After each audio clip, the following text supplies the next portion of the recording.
Hello students, welcome back to the channel. Continue करते हैं अपनी जेईई एडवांस्ड पीवाईक्यू सीरीज। आज की वीडियो में हम डिस्कस कर रहे हैं 2025 के मॉडर्न फिजिक्स के पीवाईक्यूज, पेपर 1 से भी और पेपर 2 से भी। 3 क्वेश्चंस हम इस वीडियो में डिस्कस करेंगे। स्टार्ट करते हैं फर्स्ट क्वेश्चन के साथ। A cube of unit volume contains 35 into 10 raised to power 7 photons of frequency 10 raised to power 15 hertz. If the energy of all the photons is viewed as the average energy being contained in the electromagnetic waves within the same volume, then the amplitude of the magnetic field is alpha into 10 raised to power minus 9 Tesla. Permeability given है हमें free space की mu naught, Planck's constant given है, पाई given है, हमें alpha की value calculate करनी है। Cube of unit volume, number of photons हमें दिए हुए हैं 35 into 10 raise to power 7। Frequency एक फोटोन की आपको दे रखी है 10 raise to power 15 hertz. Question में कहा गया है energy of all the photons is viewed as average energy being contained in the EM wave. Energy of all the photons किसके इक्वल दी हुई है हमें? Average energy contained in EM wave. अगर ईएम वेव की एवरेज टोटल एनर्जी की बात की जाए वो रहती है हमारे पास B naught square over 2 mu naught. अगर बात की जाए मैग्नेटिक फील्ड की टर्म्स में, ये होगी हमारी, मतलब मैग्नेटिक फील्ड की भी एवरेज वैल्यू है इसमें और इलेक्ट्रिक फील्ड की भी एवरेज वैल्यू इसके अंदर कंसीडर्ड है। ये टोटल एवरेज एनर्जी है हमारे पास। अब अगर फोटोन्स की एनर्जी की बात की जाए तो एक फोटोन के पास कितनी एनर्जी होती है? H new. Total number of photons कितने हैं हमारे पास? n। तो टोटल एनर्जी हो जाएगी n इंटू एच न्यू। बस अब हमें इसे इक्वेट करना है और बी नोट की वैल्यू फाइंड करनी है। n हमें गिवन है 35 into 10 raise to power 7। h हमें गिवन है 6 into 10 raise to power minus 34। Frequency हमें गिवन है 10 raise to power 15 hertz. B naught square की वैल्यू हमें फाइंड करनी है। 2 इंटू म्यू नॉट हमें गिवन है 4 pi into 10 raise to power minus 7। पाई भी गिवन है हमें 22/7। सारी चीजें एक साइड अरेंज कर लेते हैं, बी नोट को दूसरी तरफ अरेंज कर देते हैं। पावर्स ये हो जाएंगी 22 प्लस की 34 माइनस की 8 इंटू पाई हो जाएगा 22/7 इंटू 10 की पावर माइनस 7 इक्वल आएगा किसके? बी नॉट स्क्वेयर के। इसे जब हम सॉल्व करेंगे तो ये वैल्यू रहती है हमारे पास 528 into 10 raise to power minus 18 equal B naught square. यानी कि बी नॉट की वैल्यू आई हमारे पास √528 into 10 raise to power minus 9, जो कि हमें गिवन भी कुछ इसी तरीके से था, alpha into 10 raise to power minus 9 tesla. यानी कि √528 इज आर अल्फा।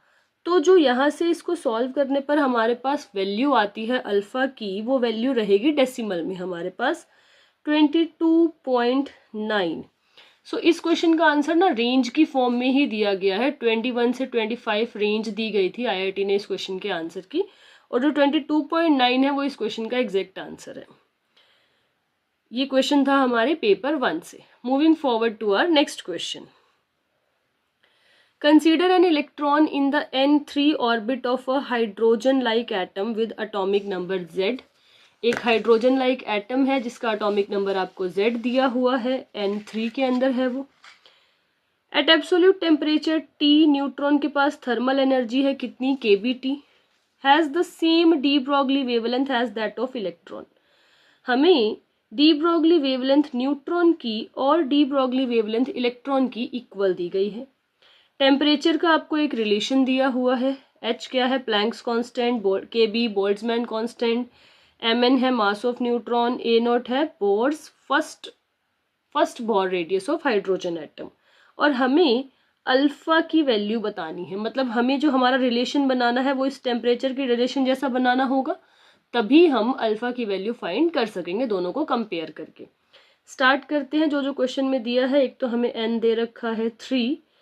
न्यूट्रॉन की जो थर्मल एनर्जी दी हुई है हमें वो कितनी दी हुई है? kBT। ये हमें न्यूट्रॉन की थर्मल एनर्जी दे रखी है। तो सबसे पहले हमें जो अब रिलेशन दिया है कि जो वेवलेंथ है न्यूट्रॉन की और इलेक्ट्रॉन की वो सेम है, तो हम दोनों की वेवलेंथ की वैल्यू लिखते हैं। न्यूट्रॉन की अगर वेवलेंथ लिखी जाए तो वो क्या होगी हमारे पास, h/√2 into mass of neutron into its kinetic energy. h/√2 mass of neutron, और ये जो एनर्जी हमें दे रखी है वो दे रखी है kBt। तो ये तो वैल्यू आ गई हमारे पास वेवलेंथ किसके लिए, न्यूट्रॉन के लिए। अब लिखते हैं वेवलेंथ हम किसके लिए, इलेक्ट्रॉन के लिए। तो इलेक्ट्रॉन के लिए वेवलेंथ हमारी क्या हो जाएगी, h/mv। अब हम जानते हैं एंगुलर मोमेंटम कंजर्वेशन से कि mvr किसके इक्वल होता है, nh/2 के। तो यहाँ से mv की वैल्यू कितनी आ जाएगी, nh/2r। यहाँ सब्स्टिट्यूट करते हैं h/nh और ये हो जाएगा हमारा 2r। इसको सॉल्व करने पर h से h कैंसिल हो जाएगा, ये आएगा 2πr/n। पर हमें जो रिलेशन है उसमें और भी वेरिएबल्स हैं, बोर की भी फर्स्ट रेडियस की बात की जा रही है। तो अभी इसे थोड़ा और रीअरेंज करते हैं, r की वैल्यू लिखते हैं इसके अंदर हम। जो हमारी nth ऑर्बिट की रेडियस होती है वो किसके इक्वल होती है, a0 इंटू n² के इक्वल होती है। ये वाली वैल्यू भी हम यहाँ सब्स्टिट्यूट कर देते हैं, 2πa0n² ऑलरेडी था और ये क्या आ जाएगा हमारे पास z। एक n हमारा कैंसिल हो जाएगा, n की वैल्यू वैसे हमें 3 गिवन है, हम पहले भी सब्स्टिट्यूट कर सकते हैं और बाद में भी। सो यहाँ से लैम्डा फॉर इलेक्ट्रॉन हमारे पास आ रहा है 2πa0n/z। अब हम इन वेवलेंथ न्यूट्रॉन की और इलेक्ट्रॉन की दोनों को इक्वेट कर देते हैं, क्योंकि क्वेश्चन के अंदर हमें कंडीशन दी हुई है। सो h/√2 mass of neutron kBt equal आया 2πa0n/z के। टेम्परेचर को एक तरफ कर लेते हैं और बाकी सारी टर्म्स को दूसरी तरफ। hz/2πa0n यहीं नीचे ले आते हैं, √2 मास ऑफ न्यूट्रॉन kb और ये हो जाएगा √t। Squaring both sides, h² z² over 4π² a0n² into 2 into mass of neutron into kb, Boltzmann constant, equal आ गया किसके, t के।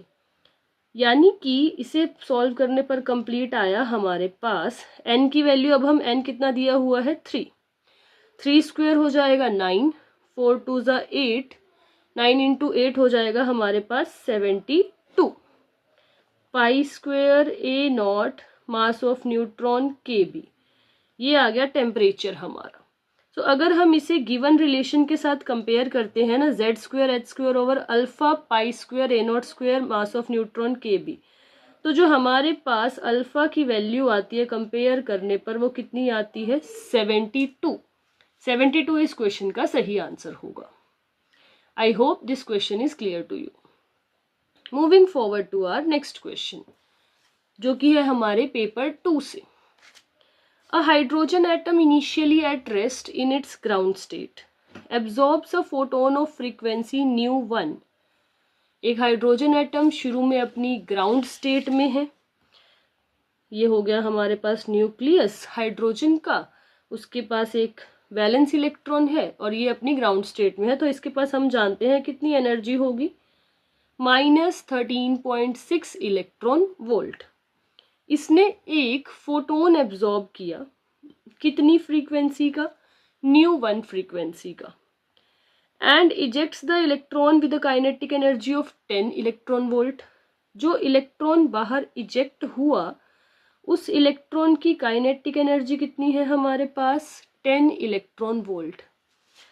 इसको इस स्टेट में रहने के लिए -13.6 चाहिए, 10 इजेक्ट भी कर दिया इसने 10 इलेक्ट्रॉन वोल्ट का इलेक्ट्रॉन, यानी कि जो हमारी एनर्जी रही होगी इंसिडेंट रेडिएशन की वो रही होगी 23.6 इलेक्ट्रॉन वोल्ट। कितनी रही होगी, 23.6 इलेक्ट्रॉन वोल्ट। आगे कहा जा रहा है इलेक्ट्रॉन कंबाइन करता है एक पॉजिट्रॉन के साथ at rest to form a positronium atom in its ground state.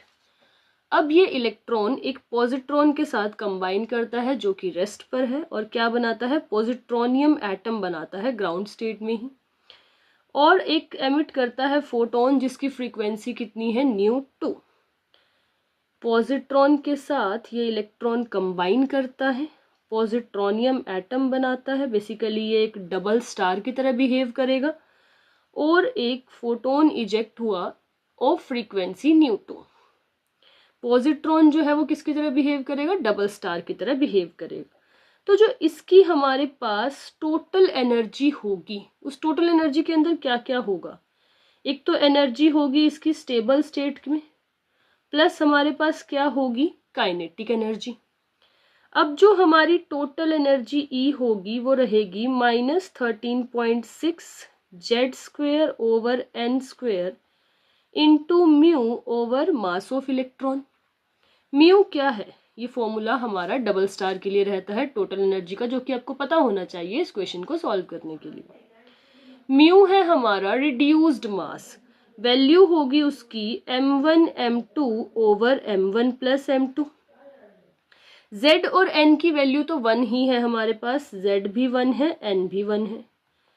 अब मास जो है प्रोटॉन का, मतलब पॉजिट्रॉन का और इलेक्ट्रॉन का, वो सेम होता है हमारा, इलेक्ट्रॉन तो था पॉजिट्रॉन के साथ कंबाइन किया था, यानी कि हमारे m1 m2 भी इक्वल है।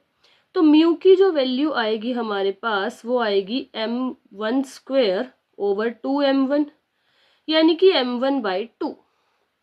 तो इसको हम कैसे लिख सकते हैं, जो टोटल एनर्जी होगी दैट इज -13.6, z और n की वैल्यू 1 है, म्यू की वैल्यू आ जाएगी me/2, मास इलेक्ट्रॉन का ले लिया हमने, और नीचे भी मास है हमारे पास इलेक्ट्रॉन का, यानी कि ये वैल्यू आई हमारे पास माइनस का 6.8 इलेक्ट्रॉन वोल्ट, ये आ गई हमारे पास। स्टेबिलिटी में जाने के लिए इससे हमने 6.8 इलेक्ट्रॉन वोल्ट की एनर्जी ले ली। 10 इलेक्ट्रॉन वोल्ट की जो इलेक्ट्रॉन है वो इसने पहले ही एमिट किया था, 6.8 और हमने ले ली, मतलब टोटल कितनी विड्रॉ हुई, 16.8 इलेक्ट्रॉन वोल्ट की। अब लास्ट में इन्होंने कहा था the centre of mass of the resulting positronium atom moves with A kinetic energy of 5 electron volt. जो इस पॉजिट्रोनियम एटम का सेंटर ऑफ मास है वो कितनी काइनेटिक एनर्जी से मूव कर रहा है, 5 इलेक्ट्रॉन वोल्ट, यानी कि इसने अपने में से 5 इलेक्ट्रॉन वोल्ट दिया होगा। तो कितना बचा इसके पास, 11.8 इलेक्ट्रॉन वोल्ट बचा। यही एनर्जी किसकी होगी, फोटोन ν2 की एनर्जी होगी, जो बाद में फोटोन ν2 इसने एमिट किया था। लास्ट में पूछा गया है आपसे considering no other energy loss, आपको डिफरेंस बताना है दोनों फोटोन्स की एनर्जी का। तो पहले वाले फोटोन के पास कितनी एनर्जी है हमारे पास, 23.6 इलेक्ट्रॉन वोल्ट, बाद वाले के पास कितनी है, 11.8 इलेक्ट्रॉन वोल्ट। तो डिफरेंस कितना आ जाएगा, 23.6 माइनस 11.8, सो 11.8 इलेक्ट्रॉन वोल्ट इसका हमारा फाइनल आंसर हो जाएगा। I hope all these questions are very much clear to you. Thank you so much for watching. Do subscribe the channel. अगर आपको इस पेपर के क्वेश्चंस की सॉल्यूशन की PDF चाहिए होगी तो आप टेलीग्राम चैनल को ज्वाइन कर सकते हैं। Thank you so much.